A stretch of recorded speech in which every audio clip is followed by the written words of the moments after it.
So after my last video of buzzing off the stumps back here, it is time to, yes, change the chain. Put on a new chain. This chain, it's loose and it's definitely lost its edge.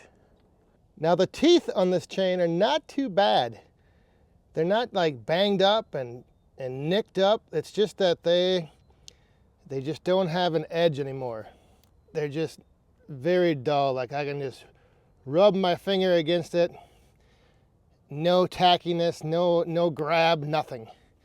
So definitely need to change this chain and put a new one on. So all of my chains for my saws, I keep in a chain locker right here.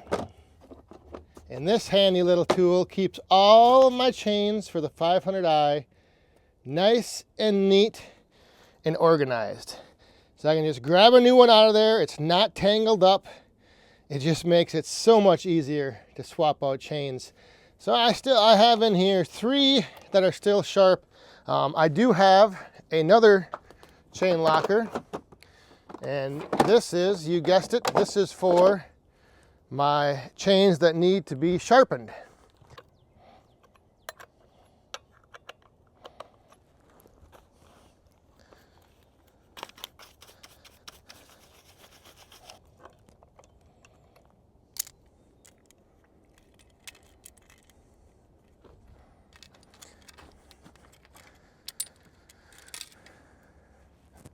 So using something like the chain locker, it just makes it so much more convenient and easy and just organized. Like chains that need to be sharpened, go in here. I lock that up, you can hang it on the wall. Chain locker, it's one handy tool to have. And I will have a link to chain locker down in the description. We also had the, I guess, co-owner, co-inventor, Kelly. She was on the Woodhounds podcast a few episodes ago. I'll also put a link to that podcast down in the description. But really interesting to hear her and her husband invented the chain locker. And it was a great episode just to hear their story, how they came up with the idea for the chain locker. And like I said, it's super handy.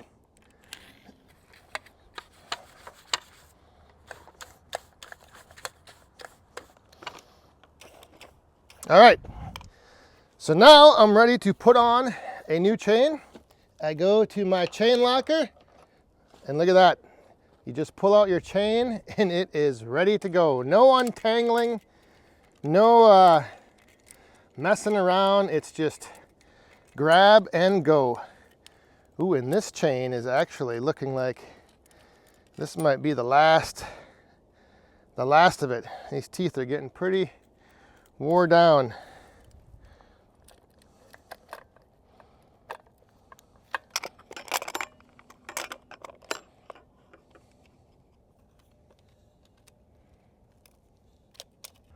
So yeah, if you look at these teeth on this chain, there's not much left.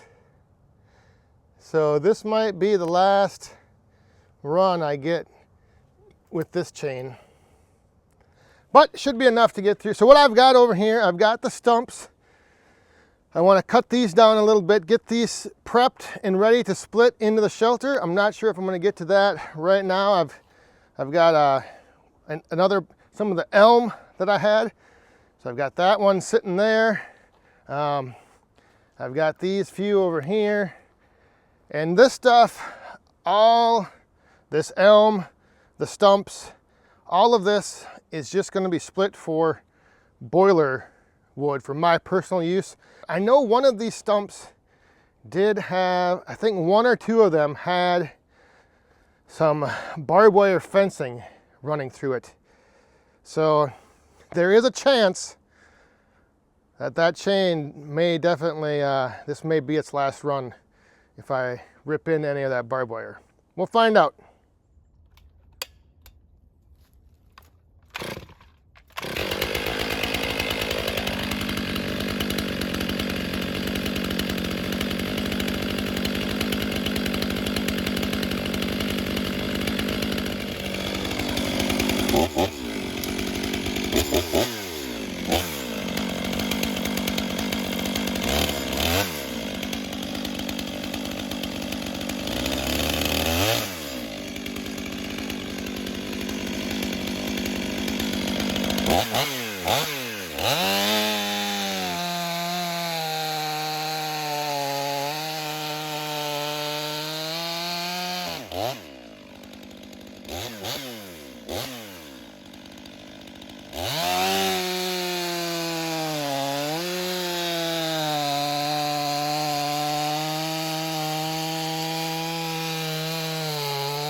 What a difference a sharp chain makes. Oh my goodness. That thing was buzzing through this elm and this oak like the dark saber. Man, it was ripping. So everything over here, the stumps and the remainder of the elm, it's all bucked up. I'm gonna have to move these few pieces up here because when I park the splitter to split into the shed, I want to have all of these rounds on the side of the log lift, which is that side. So I'm just gonna have to get the tractor, move these up here, and then at some point we'll get to splitting these all down and stacking them right in there. Once again, changing out your chain on your saw, super easy, super convenient with the help of something like the chain locker. Again, link is down in the description. If you haven't seen or haven't heard of the chain locker and you have a lot of chains for your saws that you want to keep organized, check these things out. All right, so I'm going to get to moving these rounds, gathering them up, getting them on the right side of the log lift for the splitter, and then eventually coming up here, maybe later today, not quite sure when, but we will be splitting and filling up more of that woodshed.